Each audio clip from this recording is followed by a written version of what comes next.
কেমন আছো? আমি একটু লাঞ্চ করতে বসে গেছি। এটা কী দিয়ে খাওয়া জানো বন্ধুরা আজকে? সেই নদীর কাতলা মাছ, একদম অসাধারণ পিস রয়েছে কিন্তু। আর সঙ্গে রয়েছে কী বলতো বন্ধুরা, পটল। এইভাবে রেখে হালকা করে একটু ঝোলটা দিয়ে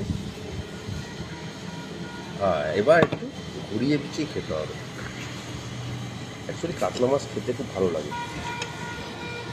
দুপুরবেলায় বুঝতেই পারছো, লাঞ্চ টাইম বলে কথা। আর তোমরা কী কী দিয়ে খাচ্ছ আমাকে কিন্তু জানাবে। ও বাবা, পুরো তেল তেল, এটা পুরো তেল তেল। আরে খেয়ে নি,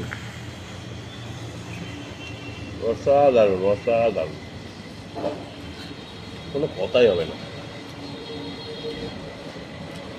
খুব ভালো লাগছে খেতে। যাই হোক না কেন, এইভাবে তোমরা খাবে, ভালো লাগবে।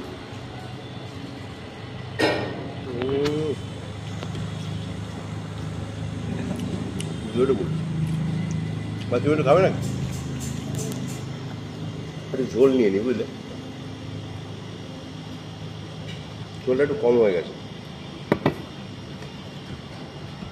টিফিন টাইমে যাক না কেন তোমাদের সামনে একটা ভিডিও তুলে ধরলাম। তোমরা ভালো থাকবে, সুস্থ থাকবে, এটাই কামনা করি। টাটা।